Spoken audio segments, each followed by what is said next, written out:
What's up, everyone, and welcome back to Metalcore Nerds. We're back with the Book of Boba Fett after show with my trusty co-host Chris. What's up, brother? How was New York City? Dude, first of all, my girlfriend was like, "Please stop singing Empire State of Mind on the subway." And I was like, "What? They don't like that here?" No, you should be singing the I think it's a Cameron song, the Welcome to New York City. Oh yeah. It's like super old school. It Yeah. came out when I was very young, but Dude, that's what I would think of I personally. I loved it though. Like I'm, born and raised in Florida, and so it was my first time in the city, and Oh, I did so much. Like we went to so many places, saw so many things, got to hit Chinatown, made it out to Brooklyn one night, went to a rave there. That was cool in a warehouse. wow. Yeah.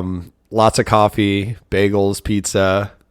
I've That's never been a sushi guy, but I've tried a place called Sugarfish in the city, and my girl's like, "That's my favorite restaurant in New York City." And I was like, "All right, I'll humor you. I'm not a big sushi guy, but I'll go and try with you." And I am converted. I like sushi now. It was that good.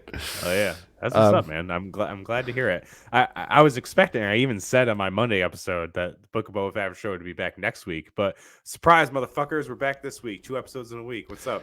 Yeah, baby. I blame myself because I was without a microphone, and Sean was gracious enough to wait for me. Well, it's So, okay. It worked out. I had hit that Destroy the Seven episode, so I did the thing. Dropped my top 10 of last year. Did a deep dive on Black Manta. This is good times. dude, I'm excited to. I actually haven't listened to that one yet, so I need to get on it. You But just got back. yeah, I'm excited for that, and then we're doing one upcoming. I guess we're Yes, not supposed to say who we're doing yet, right? I Should we guess not. should we leak it? You can leak it. We should leak it. we're doing Bane on the Geek Peak, so I'm pretty excited to be molded by the darkness. Breaking some backs. It's gonna be dope. Yeah, man. But no, it was really fun. It was a little cold. I'm used to my Florida weather, but Yeah, I don't blame I you. I learned the two pairs of pants trick, and I was golden after that. I'm fucking layering Yes. up with joggers and jeans every day, and then I was good. Yeah, there's some like nice thermal stuff that really does well when it's really cold up here, and some good shit. I know. I'm Guys, now I'm some like, nice thermals under the pants. yeah. Now I'm looking into like getting more cold weather clothes because I want to go back because there was some stuff that I Yes, didn't get to do. Like, you should go back in the summer. that's exactly what I was thinking, actually. I was like, this A would lot be better. fun. I was like, I have a lot more clothes that I could wear in the summer, too. Yes. I really pulled out all the stops on my heavy winter clothes, which was like 9 articles. Not many. Yeah, I was gonna say not many. Yeah. Yeah, so That's that awesome, was good. man. I'm glad you had a good time. That's every time I say I'm from New York, they're like, "How's the city?" I'm like, "Yeah, I live like 4 hours away from the city." They're like, "Oh, okay." Because it's so funny because when most people say upstate in TV shows or wherever, they call upstate like an hour away from the city, or not even an hour, like Westchester and shit like that. They're like the suburbs outside the city where rich people live. And I'm like, that's not upstate. I was like, I live in upstate. I was like, that's just like barely outside New York City. I'm like, that's not upstate. Get the fuck out of here. I was like, you're still in the bottom of the state. What are you talking about? What is up about that? It's a So pet peeve of mine as an upstate New Yorker. I know like nothing about the geography of New York, which is I blame the Florida education system. But is is Utica at all close to like Buffalo? It's like 3 hours away from Buffalo. We're in like the almost the smack dab middle of the state. Okay, gotcha. And Buffalo is kind of near. It's like the top of the western part because the top of it is it goes up, and they're like in the kind of middle of that because they're right next to Canada. But I grew up in a part that's way more northern than that in Watertown. That's also next to Canada, but it's different parts of Canada. Like Buffalo's closer to Toronto, Watertown's closer to Ottawa. Got you. I'm learning so much right now. Yeah, it's like where I grew up was like 20 minutes away from the Canadian border. Ah, okay. Yeah. I see you. I used to go there all the time for baseball tournaments when I was a wee lad. Played baseball. I've never been to Canada actually. So I got to put that on the Canada's list pretty too. dope. Yeah, I like Canada a lot. Been there a lot of times. I like it. I enjoy it. Only to Ottawa, Toronto, and Montreal. Yeah, Montreal. I played. Yeah. That's where I played that huge ass fest I showed you guys with Blink-182 and Korn. Oh yeah, Was in Montreal. dude. It's a weird ass. Maybe it's Quebec City or something. I don't know. Somewhere in Canada. I'm so jealous of all these. I'm so jealous of all these bands that you've played with. Like my claim to fame when I was in a metal band was like the biggest band we ever played with was Molotov Solution. That's still tight. Which they were like that. Tight is exactly how I would describe their performance. Like everything was just so on point. It's like they just kept the trains running on time. You know what I'm saying? Like every drum beat was just perfection. I'm like, holy shit.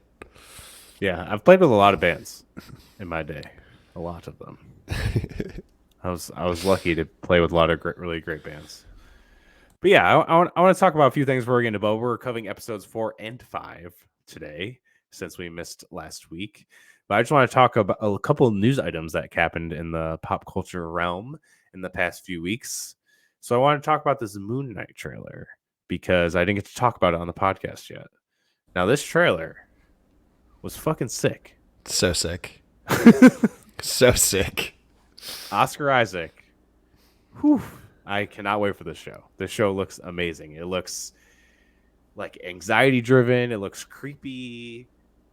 It seems like it's gonna be really brutal. The poster had fucking blood on it. Like I'm here for this. Like dude, it's got really dark undertones, and I think Oscar Isaac is like an incredible actor. Like I loved him. Like my favorite role of his was actually in that A24 film Annihilation with Natalie Portman. Oh yeah. Dude, I didn't even realize that was A24 actually. He's so good in that, and like I mean, he's also really good in the other A24 film Ex Machina. Like that one might actually even be better, but I think he's such a good actor, so I cannot wait to have him in the MCU.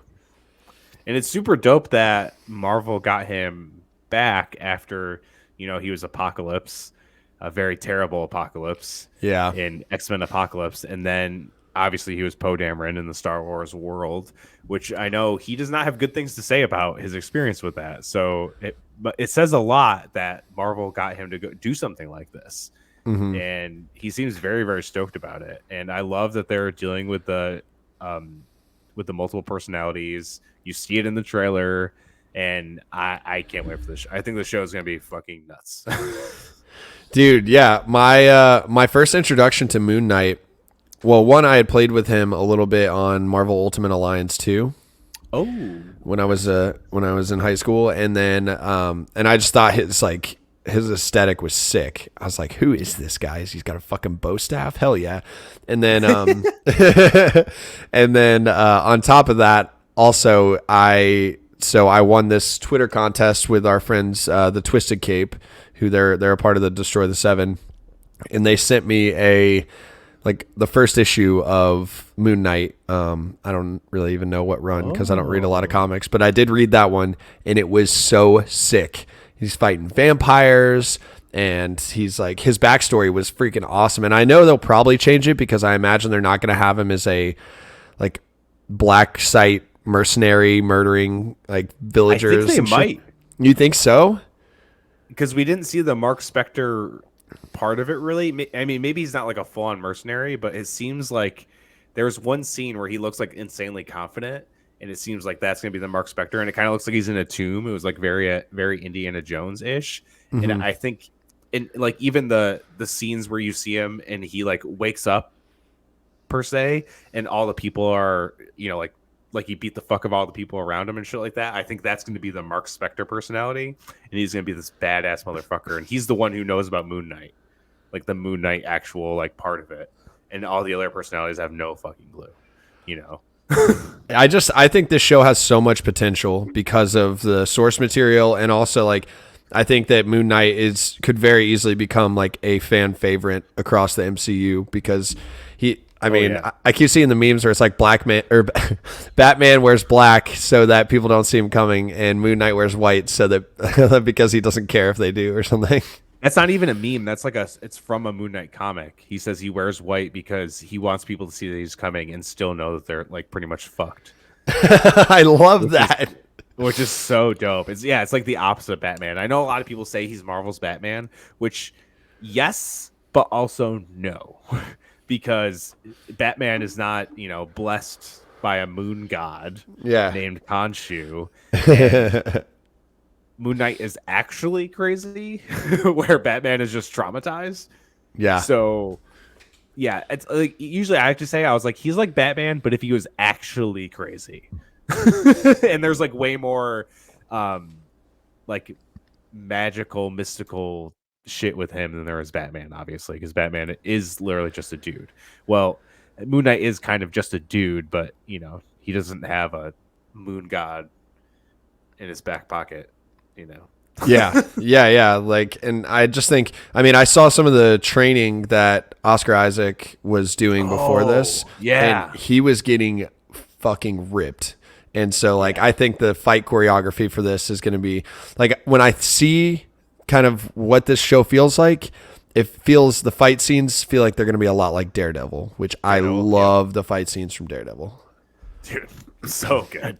Yeah, so good. Yeah, I'm stoked as fuck for this show. I can't wait. It's dropping March 30th, and Disney. March is going to be a big month. Oh, I can't wait. They just keep blessing us. I know, dude. I know. And this is going to end either the week of or the week before Multiverse of Madness. We're not prepared. Do you think he'll show up in it? I don't know. Maybe. I am just so curious to see who's going to show up Multiverse of Madness. I know, dude. It could be anyone at this point, and I feel like we're not ready for that movie at all. Kevin James as Multiverse Iron Man. No.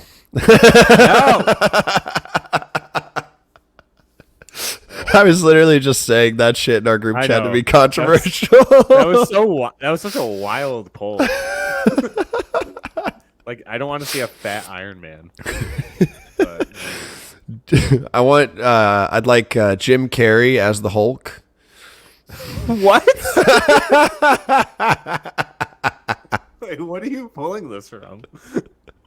Are you just thinking of those random people and the most random exactly roles? I want Forrest Whitaker as War Machine. I mean, that would actually that would actually be kind of tight. Be cool.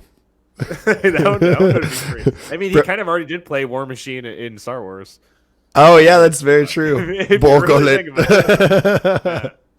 think about it, we've kind of already seen that. It's awesome. Yeah, Moon Knight. So this is Star Wars news.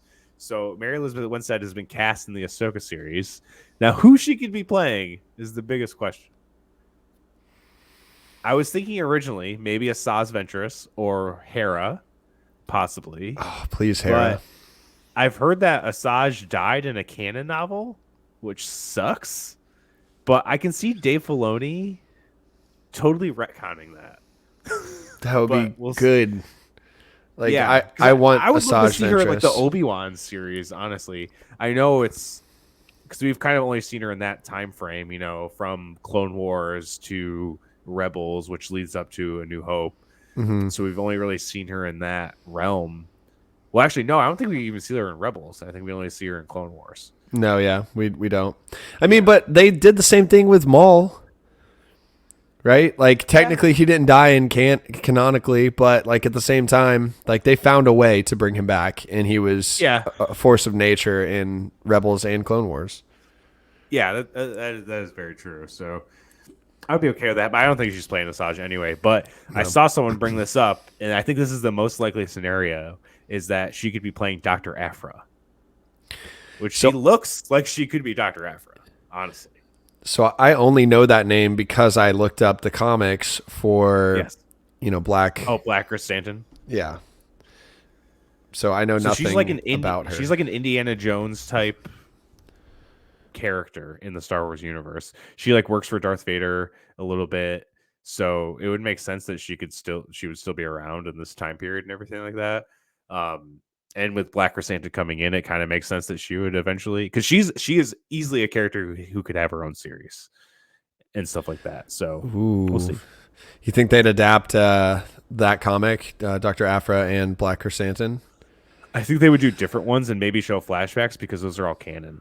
So it's like they wouldn't retell it. You know what I mean? There's like no point. It's like it's already there. It's like, I would literally why do it over? As like a Star Wars fan though, like if they wanted to retell the Clone Wars, like especially the last season live action, I would be there for that. Oh, I mean, dude, the last 4 episodes are a fucking movie. Yeah, Straight up a movie.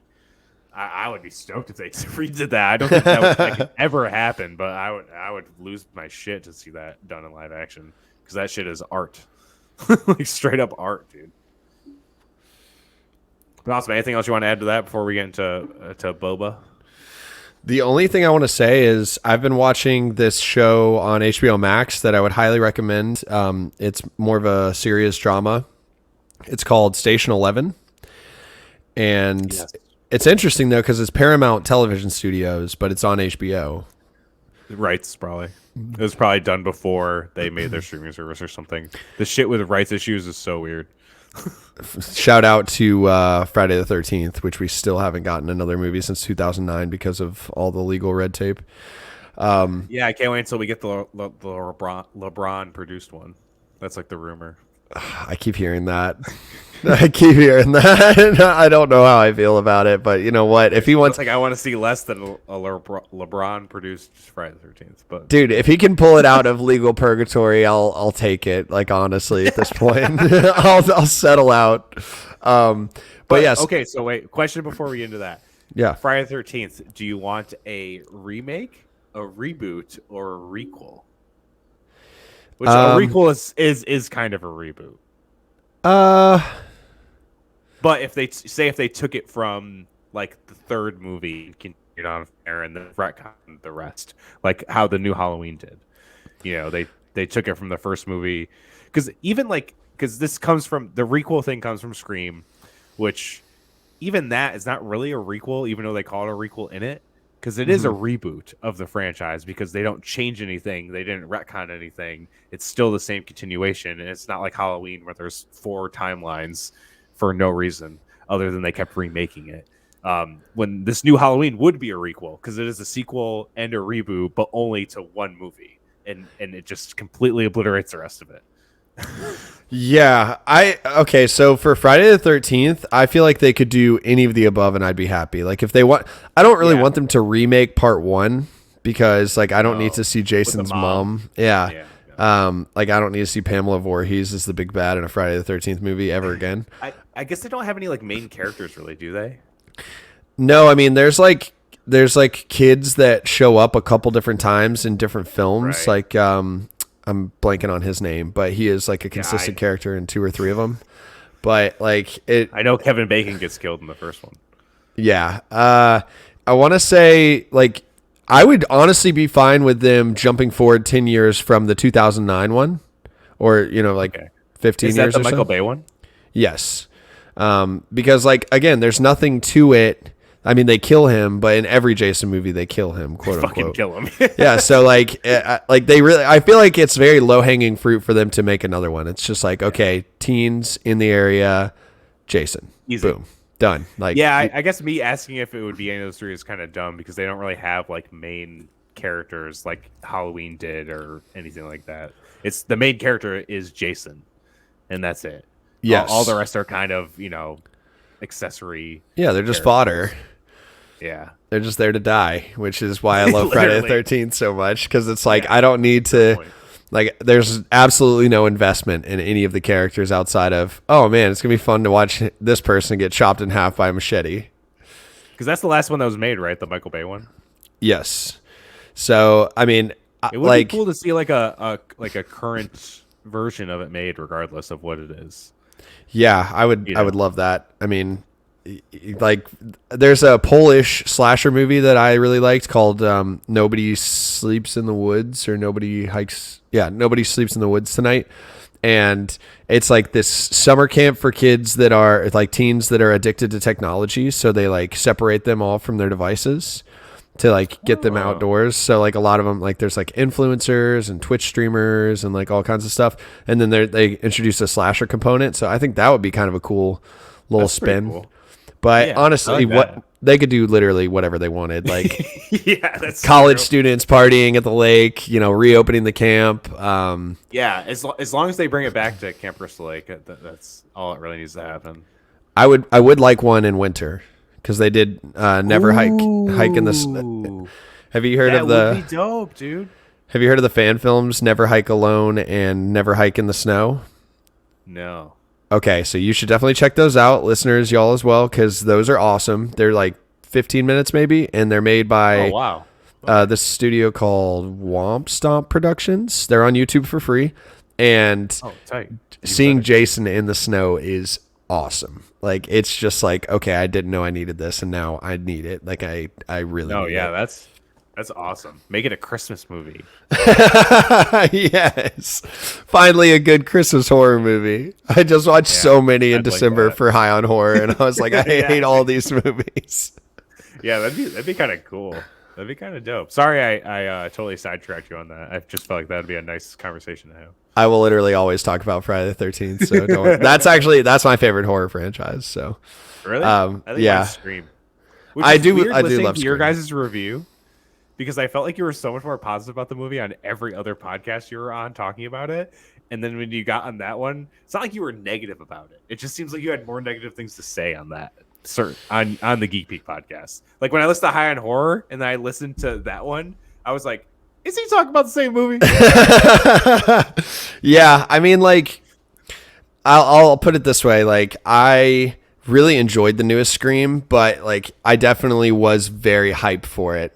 And I think I might have just gotten a little overhyped on it because it didn't deliver in the way that I wanted it to deliver. But I still enjoyed it, and I definitely will still rewatch it. So automatically, like, it's a solid slasher.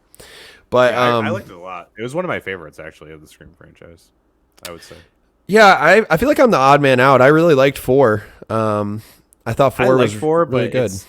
4 and 3 are like the same movies to me, so they kind of just sit there at the bottom. And I love every Scream movie.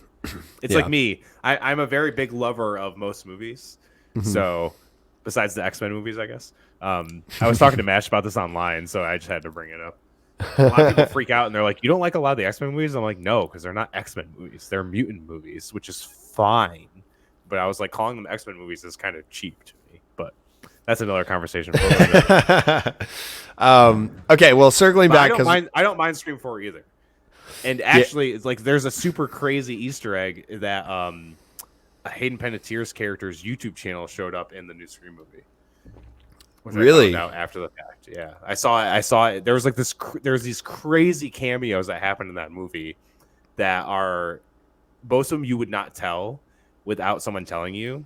Like the Stab 8. The ghost face in Stab 8 is Matthew Lillard, which is fucking wild. And this is not really spoiling the movie, at all. And this is the meta movie. Drew Barrymore's voice is like one of the hospital people on the phone or something. Oh my god, I love that. Yeah, crazy Easter eggs. I was like you would never know unless they were like, "Hey, here's these Easter eggs for you." And I was like, that is so fucking cool. I think shit. 5 is gonna like really grow on me the more I watch it. Yeah. I just like conceptually, I felt like 4 delivered like a better like why this is happening than 5. But that being said, my problem with 4 is that the why is the same as 3. Yeah. Except with worse motivation, basically. I felt like the execution on 4 was better because like 3. I mean, I like 4. Like I said, I if you told me to pick which one is better, I couldn't even pick which one because there's parts to both that I like love. It's just like structurally they're kind of the same fucking movie, so it's like hard to be like which one is better to me. There's one thing I will say about your guys' review that I think Trent brought up, and he's like, why did they have a Randy Meeks shrine in their house? It's because it was their fucking uncle. It was because it was their uncle. That's why. Know. I was like, do you watch these fucking movies? I liked it. I was like, dude, that's cool. Like, that's a perfect way to commemorate him too, because he was such a movie buff. Yeah, and he's like, why is that there? And I was like, because they're related to him. That's why. It's not like it was some weirdo, Hey Arnold shrine in their closet. It was their relative, bro. I wish Trent listened to my podcast so he knew how much of a vendetta I had against him. He said stuff, and everyone's entitled to their opinion. But when your opinion is based on you missing things that are right there in front of you, then I'm going to be like, yo, that's why. The answer's right there. I know. Like when he's like, man, this Hawkeye show is really focusing on Kate Bishop a lot. I'm like, guess what, motherfucker? Guess who else's name's Hawkeye? Kate fucking Bishop. I'm gonna have to send him this. Be like, hey, we got a little shout out for you about 25 minutes into this one. Holy shit! But okay. Station 11 is what you're actually. Yeah. It's okay. I love a good horror conversation. So Station 11, like, general premise is a flu breaks out and it's like incredibly deadly. Like 1 in 1,000 people survive who catch it. And so it kind of like jumps around to different characters like around the world, and how like, but it doesn't just focus on the outbreak day.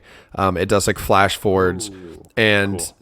But like it doesn't have, so I would like compare, like I would contrast it to like The Walking Dead, where it just has like a much more hopeful like tone to it. Obviously they're on zombies too, but I was like, how hopeful is it though? Because nothing in The Walking Dead is ever really hopeful. Well, yeah, no, that's my point. Like human civilization, like rebooting is more of like the theme of this. So like at one point it follows this like traveling company of like thespians that all do like Shakespeare plays. They like travel to other communities and do Shakespeare. And there is still obviously like the post-apocalyptic survival aspect to it periodically. But the way that they do flashbacks where it's like day 1, day 10 years later, like it really jumps around a lot. So I love stuff like that. It's so good, and the writing is phenomenal.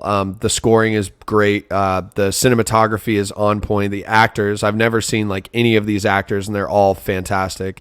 So I'm on episode 8 and I'm just like hooked. After the first episode, you're like, okay, I need to know everything about this. And apparently it's based on a book, which I did not know. Yeah, usually. Oh, yeah, Mackenzie Davis. That's the main character. She's been in a few things. She's so good. She was in Terminator, Dark Fate, Black Mirror, Blade Runner 2049. Okay. Like she's been in some shit. I saw her on like the poster or something. I was like, oh, yeah, I know her. So all of this stuff, like this... I know a lot of people said they're like, oh, if you love The Leftovers, you'll love Station 11. It like almost feels like they're like brother sister shows or something like that, even though they're not related. But all of this reminds me of Why the Last Man, the comic book, which they made into a show that got canceled. That I hope to God gets picked up somewhere else because the material and the show is actually really well done too. And I hope they get to continue it because the book is like one of my favorite comic books. It's so fucking good. Brian I need to watch that one. Genius. I highly recommend you read the books too.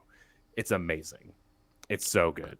I love post-apocalyptic stuff. So like, and it's basically what it is. Yeah, it's like it's pretty much everyone with a Y chromosome dies, besides one dude and his monkey. Yes, of course. Got to have the pet. Love that. And it's pretty much the story of like them trying to like recreate, so human civilization doesn't die because all the males died. You know what I mean? So it's like if you go long enough, everyone's just going to die off forever. Yeah. So it's kind of the story of them dealing with him being the last man on Earth and everything like that. It's super incredible. And it's a comic book that's not based with superheroes or anything like that. So it's a really cool one if you like stuff like that. I love it. I read it last or 2 years ago, I think at this point now. But it's amazing. It's the dude Brian K. Vaughan who did like The Runaways and Saga, and Saga is like literally my favorite comic book ever, which just came back this week, which my friend got me the issue, and I'm stoked to fucking read it because Saga is Game of Thrones mixed with Star Wars. But I was just about to ask, like, what is that? I've never even heard of it. So it's if you think of Game of Thrones and Star Wars mixed in one, it's what it is basically. It's crazy. It's so good. It's literally the best comic ever made. And I know a lot of people would back me up on that straight up or say it's amazing at least. Damn. It's so fucking good. There's like 9 volumes out right now. And the issue that came out was the first issue that's come out in like 3 years. Ooh, or maybe okay. longer. It went on a big hiatus because Brian K. Vaughan became a big writer in Hollywood. He wrote on Lost, then he did The Runaways, then he did Why the Last Man. I think he's done other things in between too. And he's also doing another book he made, which is called Paper Girls, which I've heard is very similar to Stranger Things. That's getting adapted for Amazon too. Ooh. And Saga's pretty much like 2 years ago, everyone said there's no way this can be adapted. But with the shit they're doing nowadays, I think they could finally adapt it. It would be ungodly expensive to make. Of course, Amazon will do it. Because everyone's a fucking alien. But dude, if Amazon did this, I would be like, fuck yes. And it's like very graphic. Like you see tons of nudity and shit in it. You do in Wild Last Man too, but in Saga, it's like aliens. Okay, that brings up a good point. So when you were talking about Why the Last Man, I just picture like those Axe commercials that came out when we were in high school, where it's like this guy who sprays himself, and then it's like swarms of women running at him full speed. It's like, come here! It's so cool because in the show they add this awesome different dynamic that wasn't done when they wrote the comics because it wasn't really as much of a prevalent thing, but they have trans people in it, which obviously they don't have the Y chromosome, so they lived, but they are technically men. So that played a big factor in the show, which was super awesome to see. It added a whole different layer to the show. That was really, really cool. But yeah, I even if you just watch the show, I would recommend watching the show. Though I hope someone picks it up. Like if Amazon picked it up or Netflix picked it up and kept continuing it. It's really well done, and I hope they keep going with it. If not, I'll be very bummed. Yeah, I'm gonna have to check that out and also cop the first issue of Saga because that sounds right up my alley.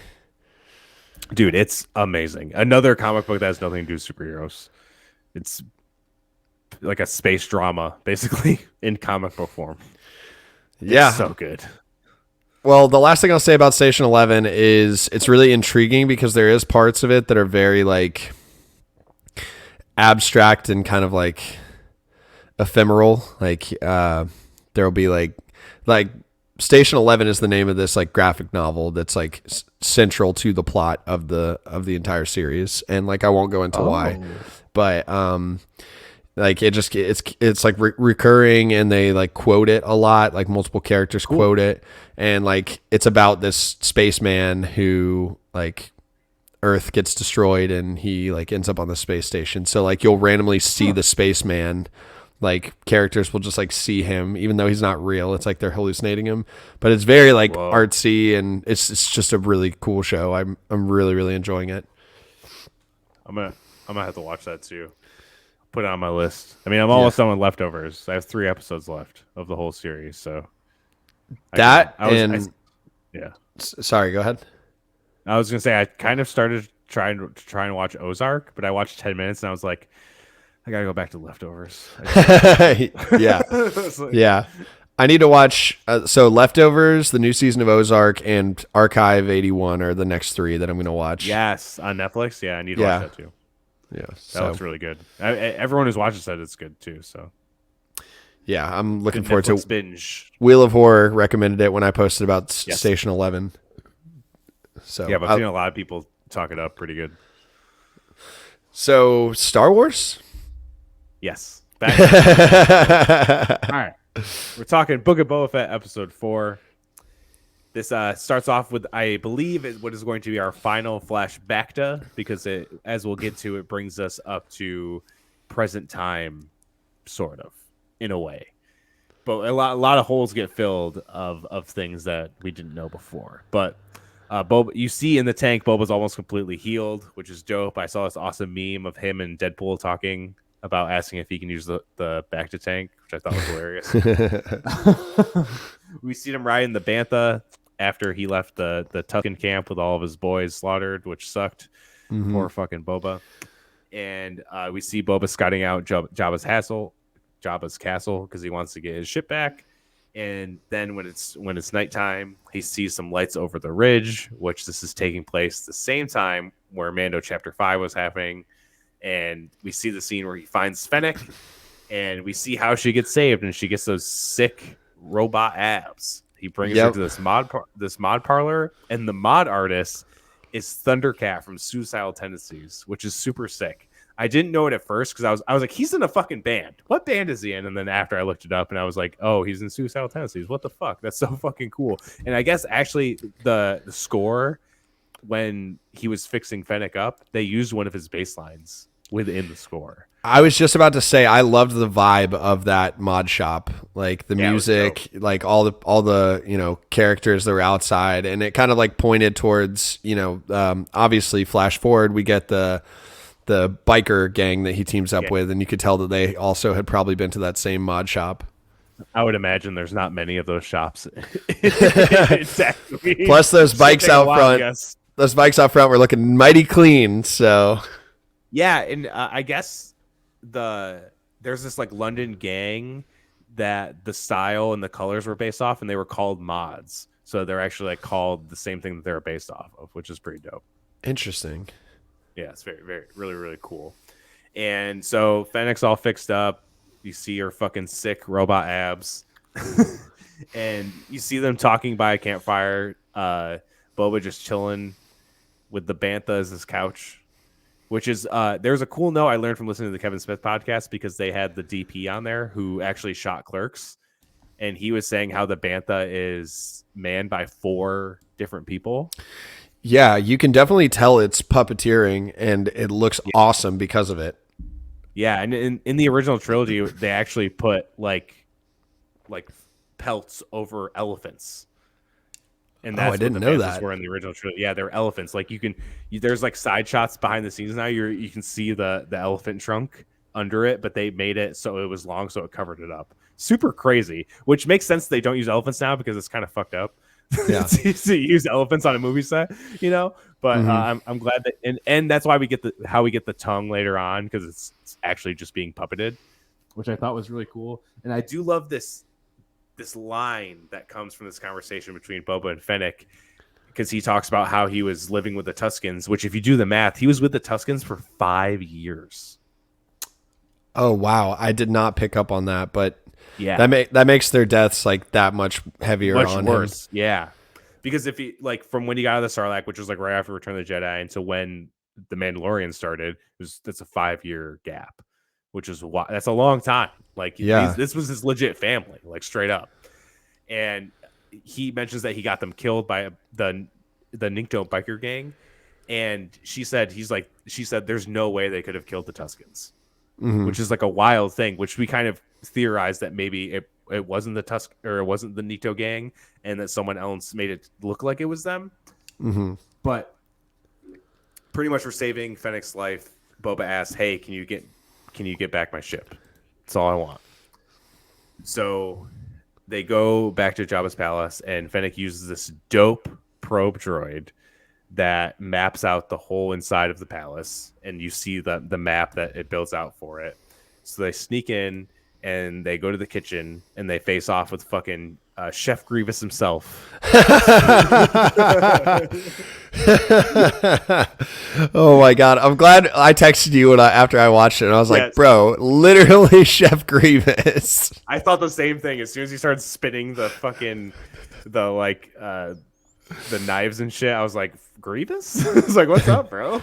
General Cannoli. Oh my god, that's amazing. And I do love that Fennec literally just took his head off. Yeah. I was like, damn, got him. And it was really cool that you see the little service droid when Boba picks him up, and it powers himself down. Like, yeah, nope, bye. See ya. And then we get this awesome shot. Well, we get this awesome shot where they take back Slave One, and it's a really, really cool scene. Fennec's being a fucking badass. One of the guards calls Fennec a Sleemo, another awesome Star Wars curse word, which actually Anakin uses before the pod race in Phantom Menace. He calls Zabalba, I think, Sleemo. Yep. Which is dope. I love that. So they get Slave One out, and this is where Big Dick Boba comes back full force and just fucking takes out the whole fucking biker gang. Dude. All of them. Dude, literally, this scene was the highlight of the episode for me personally. Like, it was dope. Him coming in and just being like, okay, you killed the Tuskens. Like anybody calling Boba Fett they probably didn't kill him. Yeah, no, I was gonna say anybody calling him a pacifist. Yeah, he literally just fucking cleansed the earth of like 30 of them. Like he's like, let God sort them out.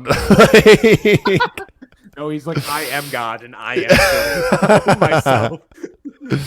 Just takes them all out, which is so fucking awesome. And then Fennec is pretty much just like, I'm down for the ride, which then leads to what everything we see in. Well, there's one more scene, but this leads right into where we see him join up with Mando and get his armor back and everything like that. Before that, we do see them go back to the Sarlacc, and they do this awesome shot where it goes right in front of, or right on top of the Sarlacc, and then we get this dope jump scare where the fucking beak comes out and attacks the ship. Yep. And they hit it with the seismic charge, which we saw in Mando season 2 as well. And I believe Attack of the Clones, or either Clone Wars or Attack of the Clones, one of the two. But his dad used the same thing. And I loved the Sarlacc once and for all. I love the fact that like the thing had it's like tendrils wrapped around it, and it was so close that when he was firing the repulsor lasers, they was just like hitting sand up because it couldn't actually hit the interior. I was like, that's such a great little detail because they're so close. Yeah, that was awesome. But I do love the sound the seismic charge makes, how it's kind of delayed. And it just says like real. Literally the seismic charge noise, like the amount of memes that I've personally posted where it's like the most satisfying noise on earth is the seismic charge. Like when they dropped it in Boba or in Mando, I geeked. I was like, "Oh my god, they did it!" Yeah, like, very dope.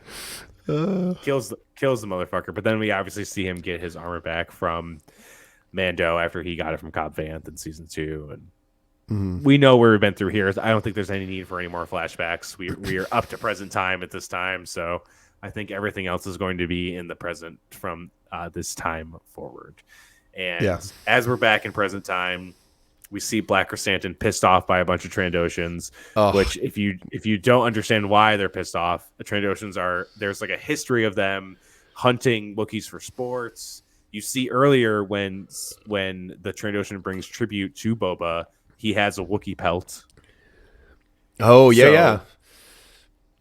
There's like this whole thing that it's like kind of like, racism, sort of. Trandoshans against Wookiees. They don't like Wookiees. So you can see why he's pissed, and he rips the Trandoshan's arm off, which was dope. Fuck that guy. I mean, I guess he didn't really do anything, maybe, but he had it coming. He had it coming. Yeah, that scene was great. I love how the proprietor of the lounge comes up and she's like, "You're too good for this. Like you're, Black Chrysanthemum. You're so strong, and everybody knows that you're champion. Like it's beneath you to tear this guy's arms off. So instead of tearing both of them off, he just tears one off." Which is a nice nod to what happens when you first see Han Solo in the original trilogy, and he mentions like, Wookiees rip people's arms out of socket. It's a normal thing. Yeah, it was cool to see that pretty much like paid off in this. And then Boba offers to hire Black Chrysanthemum to join his squad. He agrees. Dope. Boba's developing quite a squad here. Yeah, to take out these fucking pikes, which I am all about. And then after that, we get real Sopranos in this motherfucker, where Boba gathers all of the family's leaders in Tatooine, and he says, "Hey, I don't expect you to join in this war, but just stay neutral. Just stay out of it. And then after, when I take full control of Tatooine, you guys will all be richer because of it." And they agree. We'll see if that stands still, but they agree, which was really cool. I also liked, we kind of passed it, but I really liked his conversation with Fennec, where he was like, first off, she's like, he asked her where she wants him to drop her off at, and she's like, "Where are you going?" And like you kind of see it playing out, and it's like she realizes like, I want to work with this guy, like, and then he lays it out that like, "Hey, we could be partners. You could be a part of my family. Like you could be a part of my tribe." And then the quote, maybe you touched on this, but the quote about like how many times have you been hired to do a job that could have been avoided in the first place had the person putting the bounty out was smarter. And so I think that shows a lot of growth for Boba, going into that kingpin role as opposed to, shoot to kill bounty hunter. We were kind of talking about it before the episode started, but like Boba's getting older and he's world weary and he's still, lethal, but he won't be that way forever. So like he's really setting himself up in the future to, be a decider as opposed to a hired gun, which I think that the character development is really good in that respect. I know a lot of people are a little bit sour on this show because they're, Boba's not just murdering everything and everyone. Right. But he's no Mando because he's 30 years older than Mando? At least, yeah, something like that. Yeah, so I personally think that's a really cool like conversation that he has with them or with Fennec, and I think it shows a lot about where his head's at. Yeah, 100%. I totally agree with everything. Yeah, he said he wants to form a Gactra. That was the terminology he used, which Fennec almost questioned him, and then he kind of laid out what you said, and like, hey, we're always smarter than the people that hire us. We should be the ones making decisions. And it makes total sense. Like, if you're a hired gun for that long, it makes sense that you want to, it almost winded up in him getting killed because he got his jetpack kicked, like something as dumb as that, So it makes sense that he wants to. And then they're talking out on the balcony of the palace and pretty much preparing for war. And he says we need muscle, and Fennec says money can buy muscle. And Mando's theme hit, and boy, was I fucking losing it when that theme hit. Oh, bro, yes. I mean, such a tiny bit, like such a tiny portion of this episode, but like you just know that like the next one is about to pop off. Yes, and that brings us right into episode 5.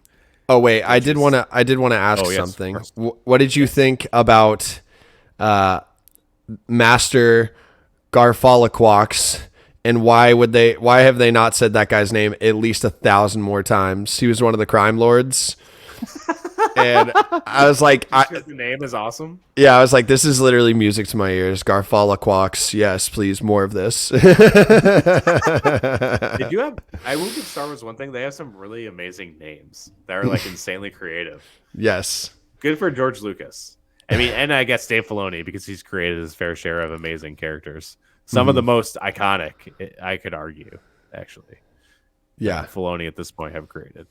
But yes, episode 5, The Return of the Mandalorian is what it's fucking called. And boy, oh boy, does it start right off with Mando. And bro. Fuck.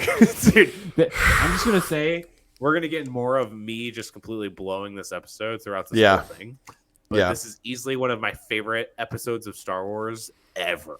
Yeah. Ever. Up there with the season 2 finale of Mando. Up there with the Kanan episode of Rebels. Up there with the last episodes of season 7 of the Clone Wars. Like, this shit is peak fucking Star Wars in every sense of the word. Yep. And holy fuck. Dude. Well, you knew that it was going to be a banger because Bryce Dallas Howard was directing it. I didn't know that till the end. I was like, oh, fuck, of course. Yeah. Yeah.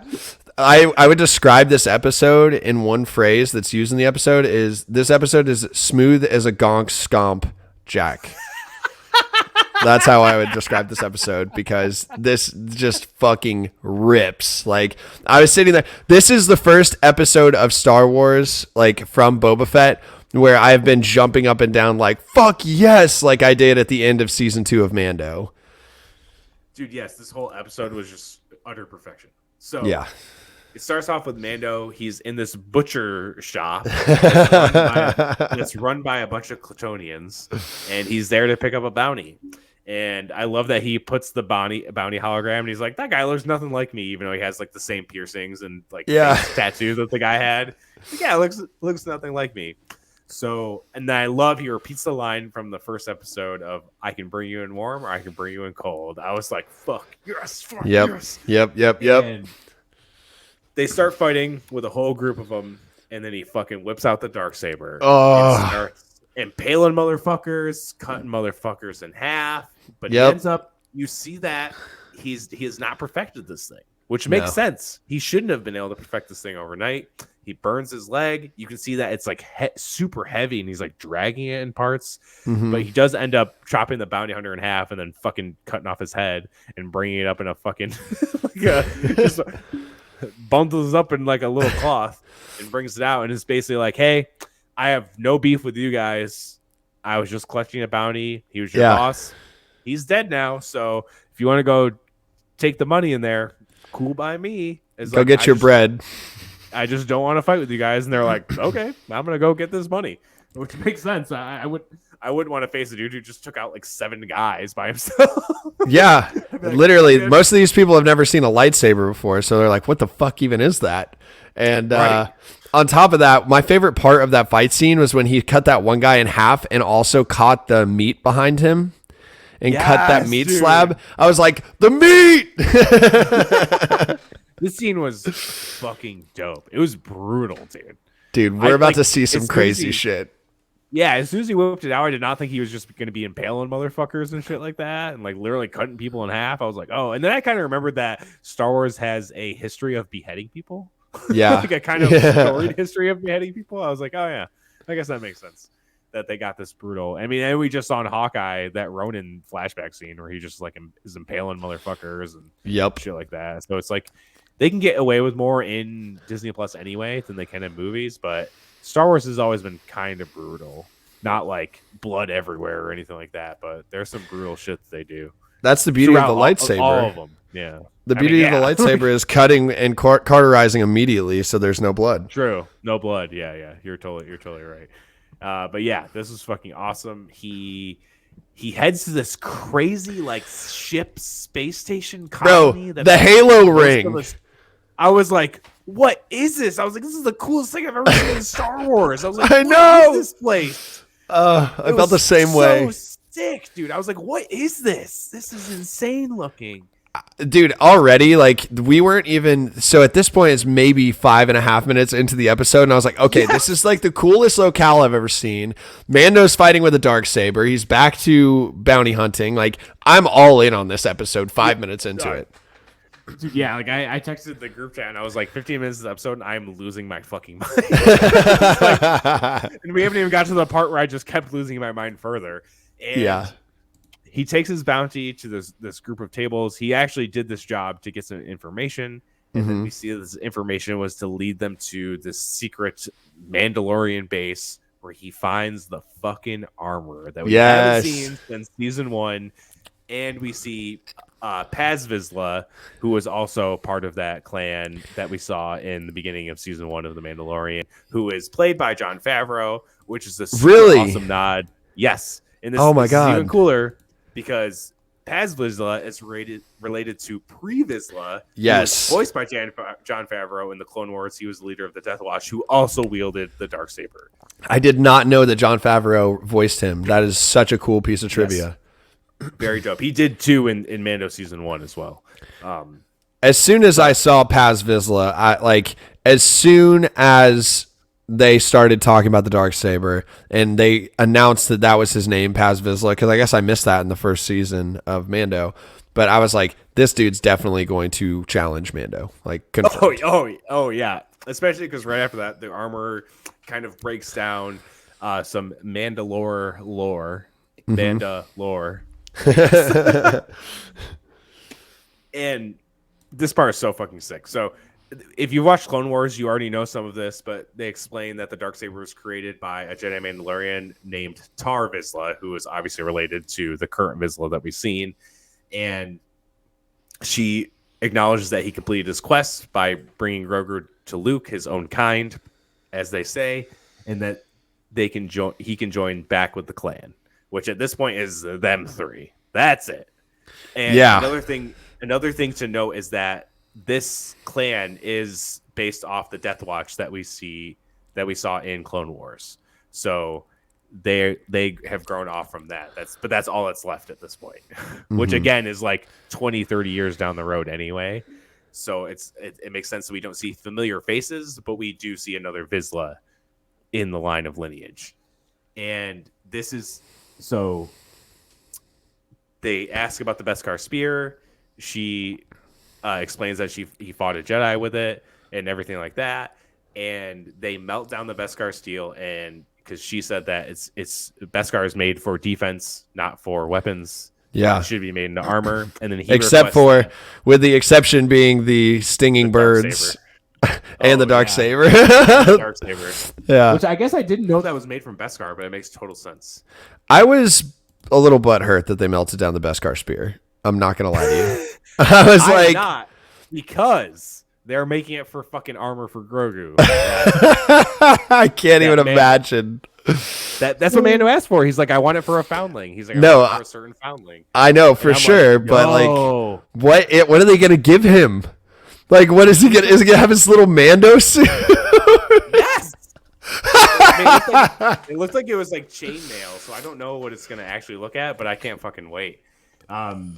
Wait, we skipped something. We skipped a small thing. So they asked what? Oh, go ahead. Go ahead. Oh, I got more. Yeah.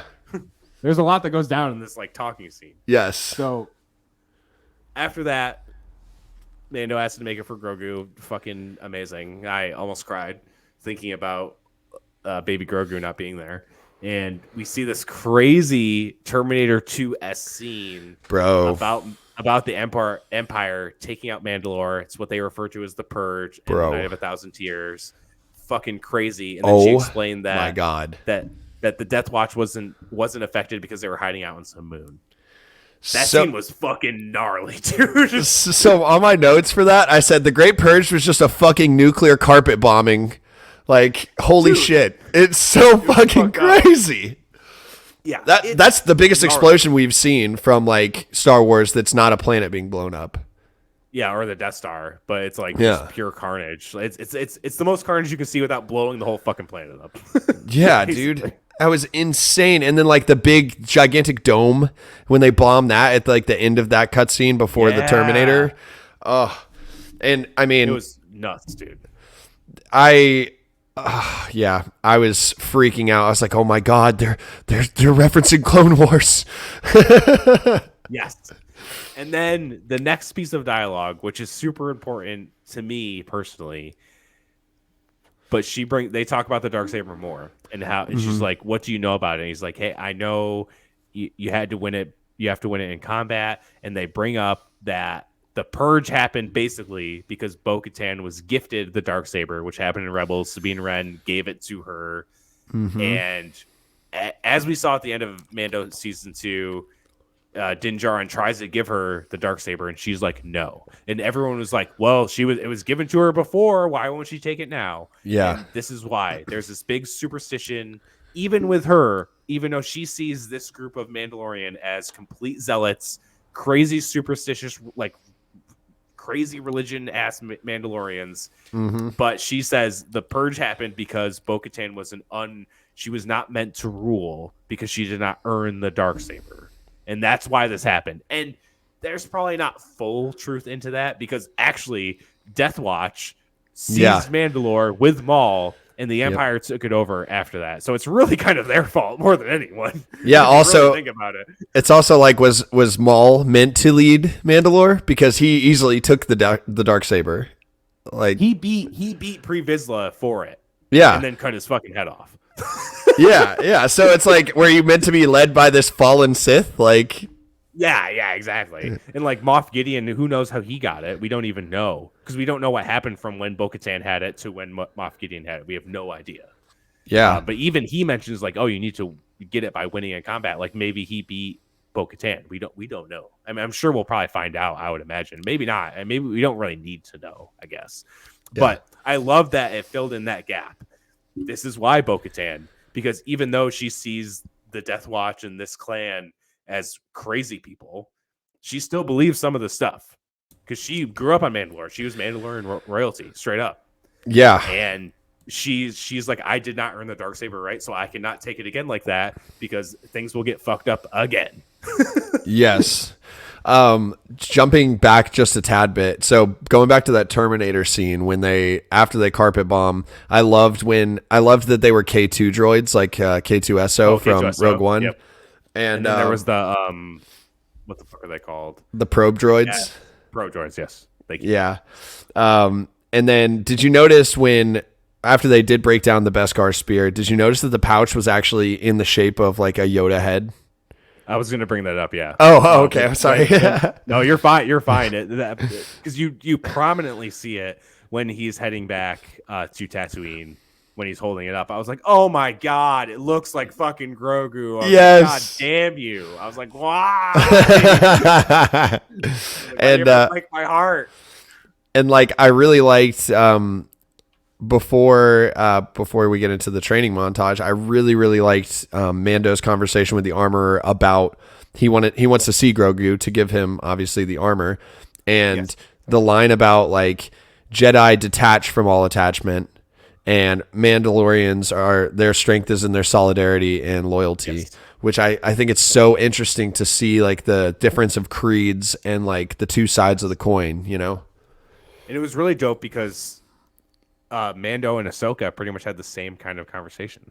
Yeah. She's like, I can't train him in the ways of the Jedi because I don't see it the same way as they do. And I think obviously this is huge building for this scene in particular is very big building for Mando season 3. I think it's going to have a lot to do with Mandalore. If there's anything, I thought it would be a re-siege of Mandalore, but I don't know if anyone has retaken it over after they blew it up. Maybe the Empire took it over. We kind of theorized that maybe since the Empire took it over and then fell, maybe the Crimson Dawn retook it over because technically before that, the Crimson Dawn kind of had it because I'm guessing Maul had some hand in the Crimson Dawn even in those times when he teamed up with Death Watch and took over Mandalore. That maybe after the Empire fell, they're like, oh, we're going back, taking it over.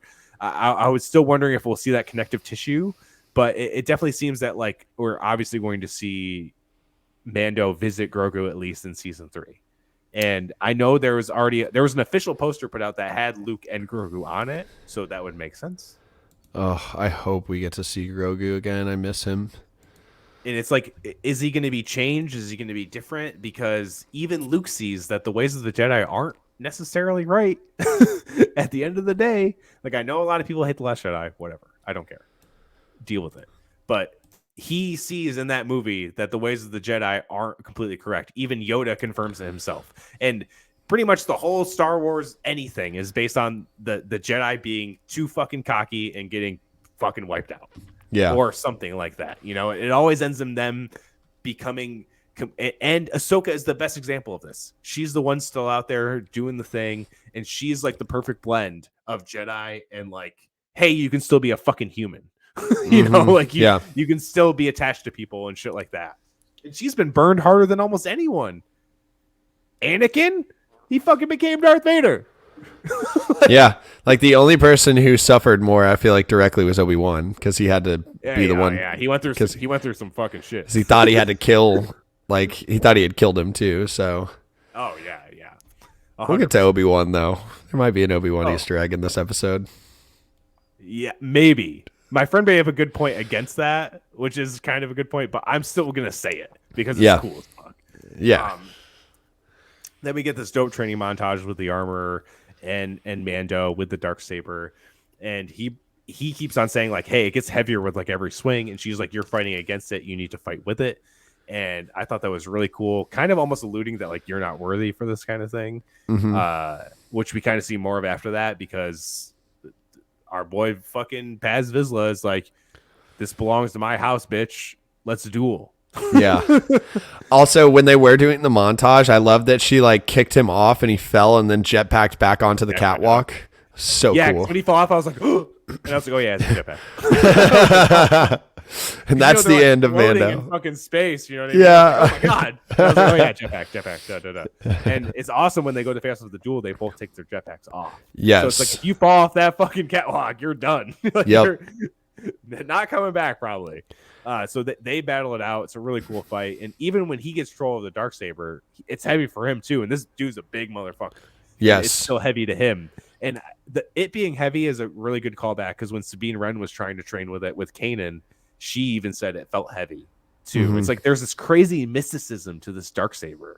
You know what I mean? That like we keep getting more and more of that I love. It's so cool because it's not just a normal lightsaber at all. It's like very different. Yeah, I mean, it's got like all the hopes and dreams of Mandalore imbued in it, basically. Like, But what did you think about when Paz Vizsla pulls out that energy gauntlet shield? Because that immediately brought back to mind the Gendry Tartakovsky's Clone Wars with Durg. I don't know if you. I was like, ho ho ho, because that was my jam. Fuck yeah, that's a really good pull. It kind of reminded me of like Captain America too. Oh yeah.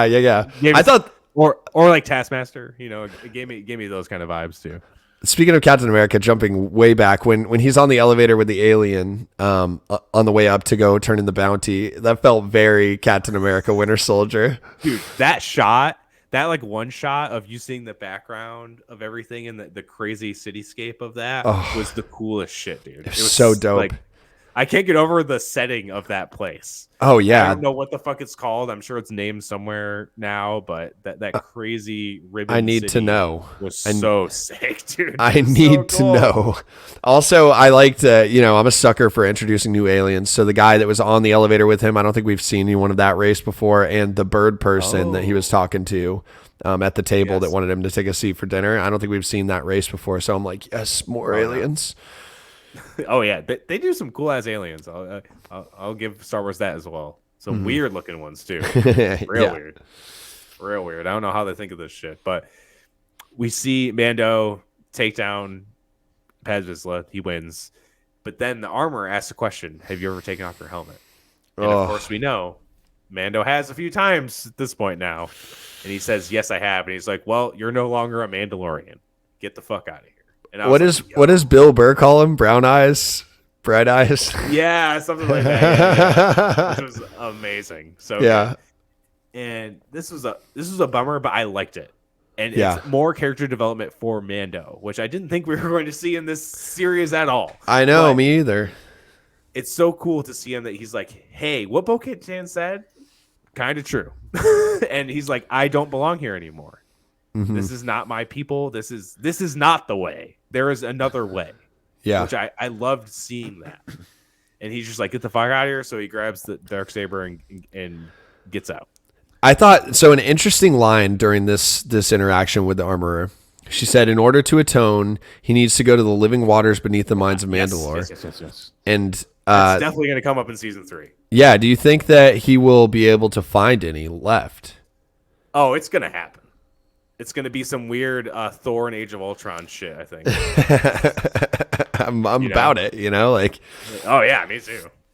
But I think that, too, he'll probably go in there, but he probably won't see anything, and it'll be another thing. Or maybe he will. Maybe he will, and it'll be some crazy vision of how he has to be the leader of this new Mandalorian fucking,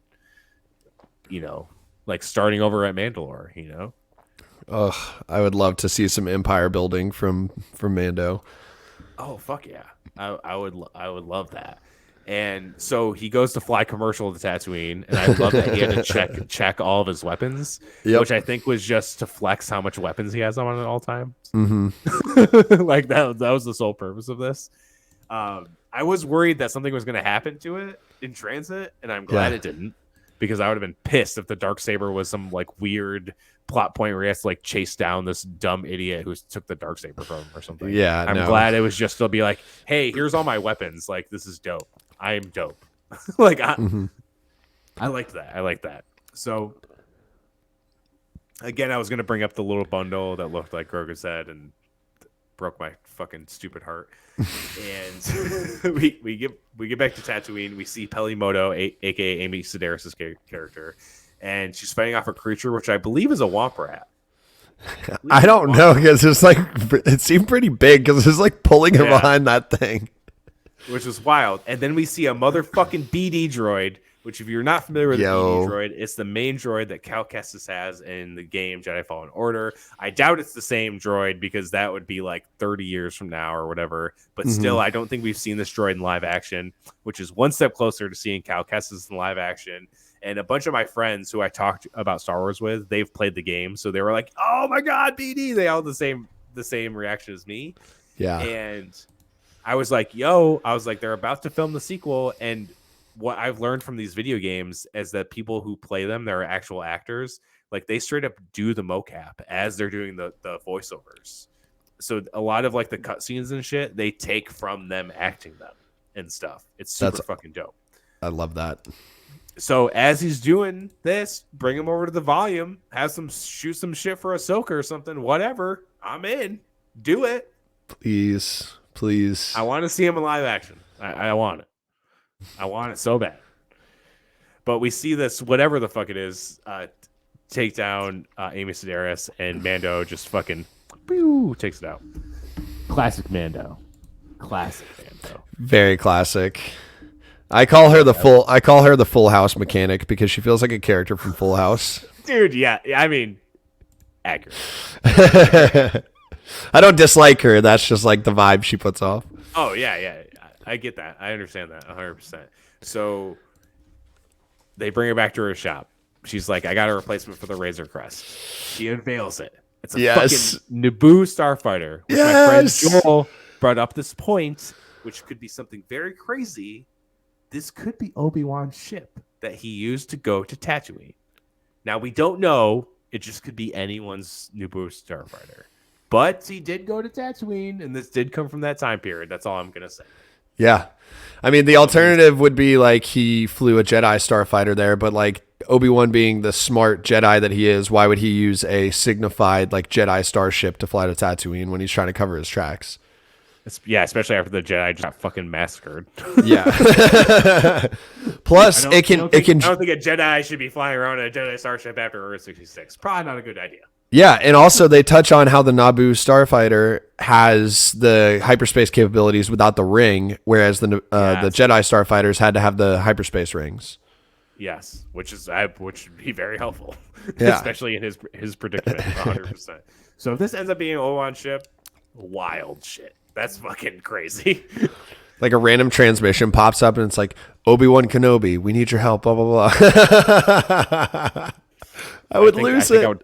I think I would collapse. Then we get this awesome montage where they rebuild the ship together. Super awesome. This was shot really well.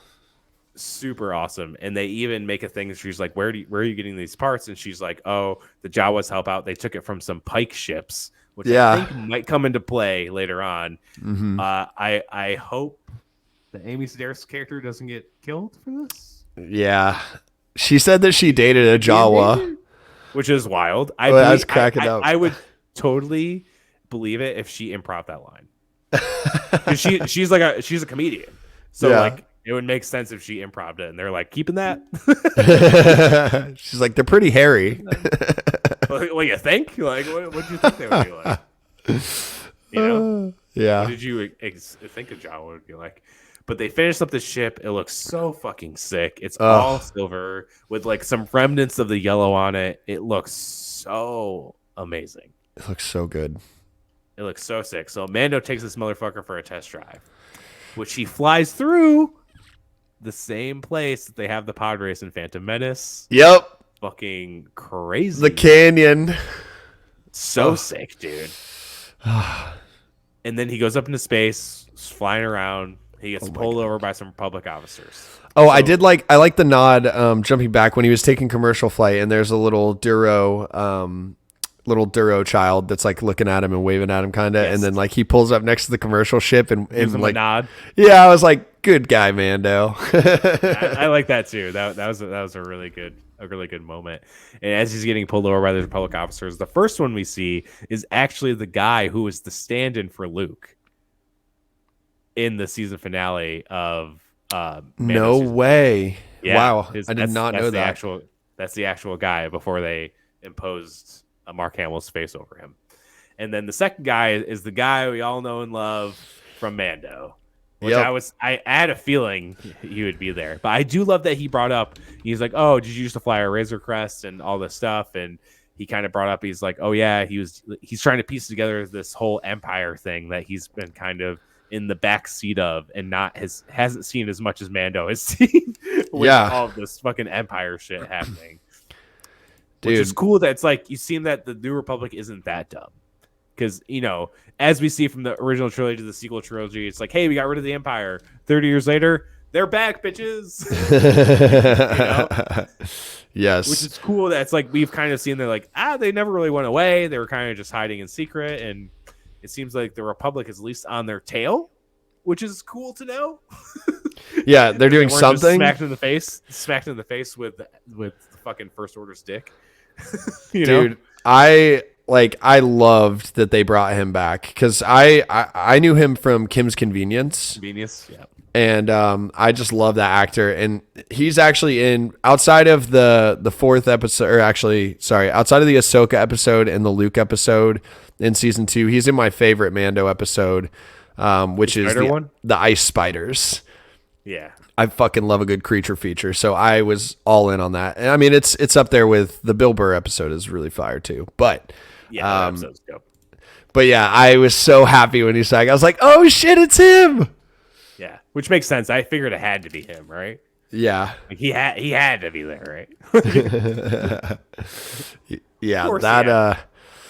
I mean, I don't remember where they said this. I think it was when they were back with the Armorer. But Mando brings up that Moff Gideon's going to be on Republic trial for his crimes. Yes, which I wonder if we're going to go back to that. Like, is he going to get broken out by like Thrawn or someone else, or is he going to go on trial? Because that trial would be massive. Yeah. You know what I mean? Like, yeah.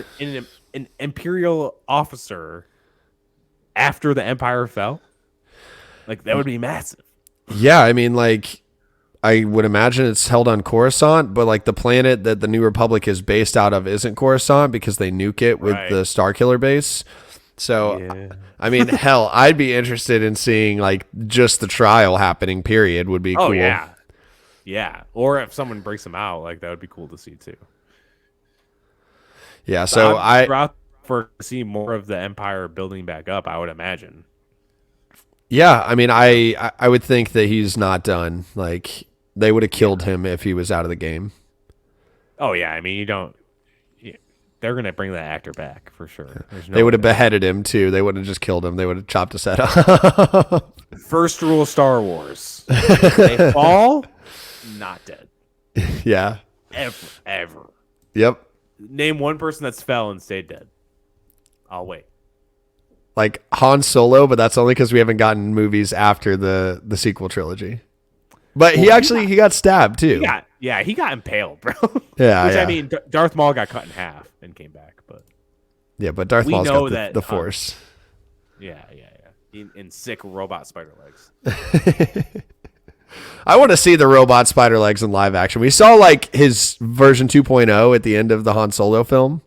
Yes. But I want like the legit spider legs. Oh yeah, that'd be dope. Because he kind of got rid of them even in Clone Wars too. He just kind of had 2 metal legs, which is also pretty badass still. Yeah, you know. I'll take the spider legs though. I mean, yeah, me too. Like how creepy he would look live action with spider legs. Oh god, it'd be sick. Yeah, it'd be so dope. But then Mando comes back to the shop, and then after absolutely burning the Republic. Oh yes, starships. He fucking hit that Fast and Furious NOS and was out of there. Dude, literally, the rookie was like, he doesn't have a hyperspace ring? And he's like, no, those are sublight thrusters. And it's like, this ship is so fast. I can't wait to see that in full action in Mando Season 3. Because we're going to see that baby a lot. Dude, we're going to see some of the craziest dogfights in Star Wars with that ship. I can't wait. I will say I was a little bummed that he doesn't have the spot for the droid. Because I felt like he's like come past his point of liking droids, like even the BD droid, he was like talking kindly to it and stuff. But that's because that spot is reserved for fucking Grogu, Chris. Oh, yeah, that's a good point, actually. Duh. You're gonna get fucking armored up Grogu in the back, bro. I swear, if Grogu doesn't have a full Mandalorian helmet that he puts on with the T visor, I'm gonna be pissed. They're not gonna cover up that cute face, bro. Come on. That's a good point. I'm dying to see what that armor looks like. I really am. Oh, me too. I can't fucking wait. And then we see Fennec Shan come and recruit Mando. He says the pay is good. Or she says the pay is good, and he's like, "This one's on the house." They obviously, him and Mando have like a very good connection after what happened in season 2.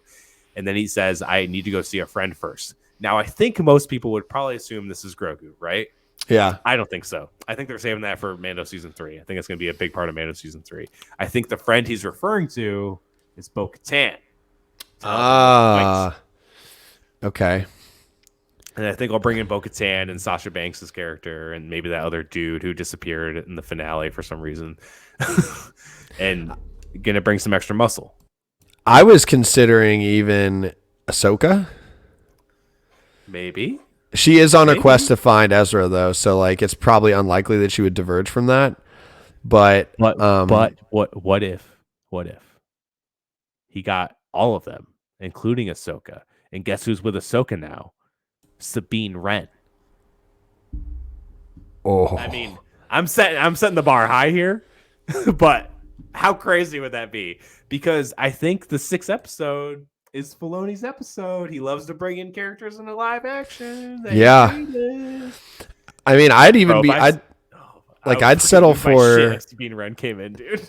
Dude, I want her in the show. So I want her in live action so badly. But I'd even settle for Bill Burr's character, the sharpshooter. Oh yeah, I was gonna say Mayfeld. It would be cool to see him come back too. It could be all of these people. Like they're fighting an army of fucking pikes. They're gonna need some bodies. You know what I mean?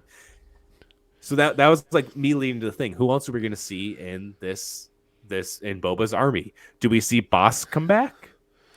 That would be fucking cool. Cad Bane. I think Cad Bane would be on the other side, but maybe not. Maybe not. I would we've been talking about since the jump. We want to see Cad Bane come in live action. Mm-hmm. That would be super, super sick to see. Like, what if he does go see Grogu and fucking Luke and Grogu come and fight? I don't think that would happen. I mean, it would be. They would be like they wouldn't even need anybody else really if they had Luke and Grogu. That's very fair. He would take on the whole army himself. I think. Yeah, like straight up. But I do think we probably see Bo-Katan, which would be really cool. But if we ended up seeing, because there was this very interesting interview after the Ahsoka episode of Mandalorian when he brings up Grand Admiral Thrawn. And then someone asked him, hey, that epilogue scene in Rebels where Ahsoka goes to Sabine and Lothal, and it seems like they're going to go try and find Ezra. They're like, did that take place before what we saw in Mandalorian or after? And he wouldn't confirm that it happened after. And it would kind of make sense that would be after what we saw in Mandalorian, because she finds out where Thrawn is. And obviously Ezra's with Thrawn. And then Ahsoka goes back to Sabine and goes, I know where he is. Let's fucking go. So that's my only thing of maybe that's why they wouldn't show up. But if they brought in Sabine live action with that, full Mandalorian armor, they've already cast who it is for the Ahsoka series. It would be fucking nuts if we just see like a crazy team up at the end of these last 2 episodes. Now, again, that's a high bar to set if we bring very Sabine high and Ahsoka. But at least if we get Bo-Katan and her little crew, that would be dope. Because again, that would lead into season 3 of Mando, of them probably going to take back Mandalore. And we'll see what the fuck happens in these last 2 episodes. But if they're anything like, I think they're going to be, these episodes are going to be nuts. Like fully fucking crazy. And I do think we might see the badass Tusken female and maybe the kid Tusken. Dude, possibly. I really hope. Be dope to see some of them alive. It would be so nice. Because the kid will be, if it's been 5 years, the kid will be like mature at this point. An adult, adult-ish at least. And then the female Tusken, the alpha Tusken, was fucking awesome. Yeah, so I hope, because we didn't see them dead in that scene. We saw like the leader and a bunch of the other kind of more recognizable Tuskens. So if we see them come back, that would be dope to have them in his Gactra for this final battle. And it'd be cool to see who kind of stays with him. Like I would imagine Black Chrysanthemum stays with him. I hope he fucking is riding the Rancor at the end of this. Like, dude, I'm 100%. I would say I'm certain that he will be riding that Rancor into battle. They did bring up a Mythosaur too, the armor. I know. And they said like, oh, it doesn't exist anymore. Wink, wink, wink. Like, no, that shit is real. I want to see it. Mando's gonna ride a Mythosaur in season 3. I mean, like when he comes back, they even the what's her name, Pelly, the mechanic. She mentions she's like, are you here to kill another dragon? So it's like not even that far out of like the realm of reality for him. Like he's already doing crazy shit. Yeah, he rode the Blurg, which is obviously a lot smaller, but I mean, dude, they're setting up some dope shit. This episode was fucking unreal. Like it was amazing. It was so good. I can't get over it. Dude, this, like, obviously we kind of touched on in the beginning, like it being so Mando heavy was phenomenal because like now Yes. this makes watching Book of Boba Fett essential viewing if you are a Mandalorian fan, which I think adds like a lot of credit to the show in general. But on top of that, like even if it had been Boba doing a lot of this shit, like in the context that made sense for his story so far, the Easter eggs in this story, like in this particular episode, they were so freaking many of them. And I Connected loved to it. so many corners of Star Wars lore, video games, the original trilogy, fucking Clone Wars, Rebels. Like it connected to so much shit, and that's what made me freak out during this whole episode. And this is stuff, and it's stuff that if you're like a canon Star Wars fan, like you got them. These aren't even like quote unquote deep cut Easter eggs that are like super cool that you find out later. These are all ones that like all of us that have watched it were like, holy fuck, like look at this shit. You know what I mean? Like it was stuff like very recognizable Easter eggs. It's not like a license plate in a Marvel movie or something like that. You know? It's like very stuff that's like very connective. It's like fan service that helps totally make the story even better. I was just about to say it's fan service done right because like at no point does it water down the storyline at all. It only adds more of like, you know, universe building to the entire storyline and like ties it to everything else. And like the same way that Marvel films only get better when more stuff comes out and it interconnects, like the Star Wars universe is doing the same thing right now, which is so cool to see. Yeah, and I'm a sucker for like Mandalorian culture. So to see more of that within this was just Jeff's kiss to me. I loved it. Again, one of the best Star Wars episodes of TV ever. Until next week. Until next week. I mean, and dude, then we're going to be just melted. Because I'm guessing this is going to be kind of like a 2-part, you know, ending. And the ending will be like a movie. Like this episode was like a movie. Like straight up. Yeah. Like you can watch this by itself, totally secluded, and be like, yo, this is fucking dope. Like obviously you need to see the seasons of Mandalorian for it to make sense to you. Yeah. But dude, it was, and Bryce Dallas Howard, fucking take a bow, ma'am. Take a fucking bow. Dude, for real, like, I mean, I feel like so much ground was covered in this one, and like it moved the story forward. We also got 2 really, really sick fight scenes and the training montage. So technically, I guess 3. And, you know, like, and we also got a really, really awesome chase. Well, you know, flight scene. Sequence, and like, so it really hit on all notes for me. And, you know, it even had the shipbuilding scene was one of my favorites of this entire episode, just because it was just so well done. You know, and I love that it's not just like snap your fingers and now Mando's got everything that he needs to do whatever he wants. Yeah, exactly. You know, you're like putting in the work as the viewer with him, you know, observing what he's going through, which I always love the journey. Oh yeah, me too, man. I can't speak higher of this episode. It was perfectly done, and I can't wait to see what these next 2 episodes bring us, because I think they're going to be just absolutely bonkers. Mando fucking chopping pikes in half with Dark Saber.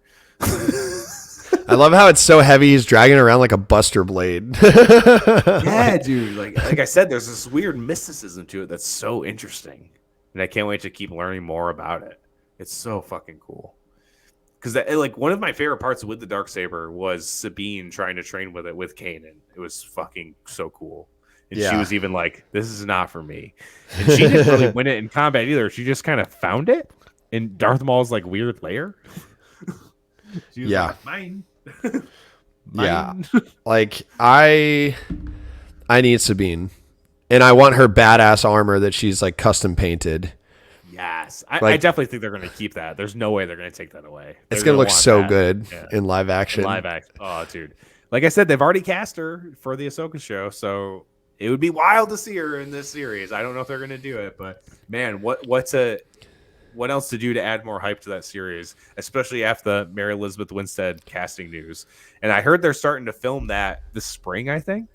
I know we're like a ways away from that series, which is my most anticipated Star Wars series, because I know it's going to be Rebels, like a direct continuation of Rebels, which I love that series so much. I have so much love for that series. It's crazy. So I can't wait to see what happens with that. Dude, I mean, we have so much good stuff. There's stuff that we don't even really know what it's going to consist of, like the Acolyte. Yeah. Like, Yeah, like dude. I can't wait for that one. I think that sounds freaking awesome. But yeah, I have really, my hopes have definitely been renewed. Not that I didn't enjoy the other episodes of Boba. I really did. Like, I've Right. been pretty high on this show just because it's more Star Wars content in general. And there was some Yeah. like minor pitfalls here and there. Yeah.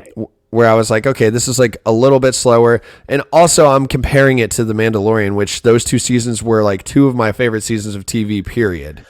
It's so well done. Like, Yeah. it's like almost like that. Mandalorian is peak Star Wars in entirety. Like, Yeah. I would compare it to some of the original trilogy stuff, maybe even higher than some of it. Like, no joke. Yes. Yes. Agreed. Agreed. Like, there's And multiple this- episodes. again, this episode is top tier Star Wars. Like, Yep. it just is. It's so fucking good. So it's hard to even go back and be like, oh man, of course the Mando episode's better than all the Boba episodes. But it's like, dude, like it's so hard to put that that bar against the Boba episodes because this is one of the best episodes of Star Wars TV created. So Yeah. it's hard to like.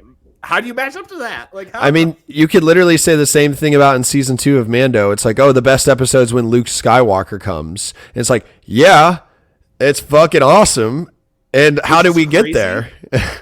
exactly, which is crazy because the best moment of that episode to me is the moment when he takes off the helmet and holds Grogu. Yeah. That moment like ruined me. Yeah. Ruined me. And I was like, that moment to me is cooler than Luke Skywalker showing up, which is a testament to how amazing that moment is. Yes. You know, that you made a moment more impactful than Luke fucking Skywalker showing up and killing a bunch of Dark Troopers. Like, Yeah. I mean, Like- same thing with Ahsoka, right? Like these interconnections are like, they enhance the story. It's not just about these characters. Like like we're following our own hero in his own journey, and we're going to keep running into these awesome characters, which makes you more invested to want to keep following the adventures, even if every episode is not like the craziest thing you've ever seen. Exactly. It's, man, Star Wars TV is top notch shit, and we're getting 2 more live action series this year, which I think Obi-Wan's gonna fucking blow our minds. I think so You know? as well. I cannot wait for Obi-Wan. I think Andor will be cool because I mean Rogue One was dope. So I love Rogue One was my favorite Star Wars movie that they've done, like the modern ones. So like that's my jam. That's one that I regularly rewatch because I love war movies, and I felt like it was a perfect adaptation of war movies meets Star Wars. There was actually finally a fucking Star War. true, and that Vader scene. The Vader scene melted me. I was like, okay, Scene is fucked. so I loved this whole movie, and then you're gonna drop this on me, and now that's one of my favorite scenes of any Star Wars content. Period. Got it. Yep. Yeah, and that's the fucking Vader we're gonna get basically in Obi-Wan. You know? Dude, I cannot wait. I'm so hype. I can't believe we have to wait a week to watch episode 6 though for Boba Fett. I know. But speaking of that, we'll be back next week talking episode 6, whatever the fuck that's going to bring us. I think it's going to be insane. Is there anything else you want to say before we get out of here, Chris? All hail Dave Filoni And Jon Favreau. Yeah. and Jon Favreau and Pax Vizsla. Long live Paz Vizsla, even though he was kind of a dick. He was kind of a dick, Yeah, to be honest. but I still like him. Same. I do too. He's a badass. He did get his ass whooped though. Yeah, he did. I mean, I didn't even mention this, but like Mando was not fighting very honorably in that fight. There was, Man, dude, give a fuck honor, bro. It's right? yeah, he's like stabbing him with a little knife and like all of his joints and stuff. I was like, damn. Yeah, little He's prison going shake. for the win, bro. And that's Yeah. what, like I know the Beskar guards against the Dark Saber, but like he was going for his chest and shit. I was like, he would kill this motherfucker. Like straight up. Like I don't know, man. Like, he's kind of going for it. I was like, ooh, this is kind of wild. I was like, I like this. This duel is crazy. But hell yeah. That's all for this one, guys. Until next week. See you later, nerds.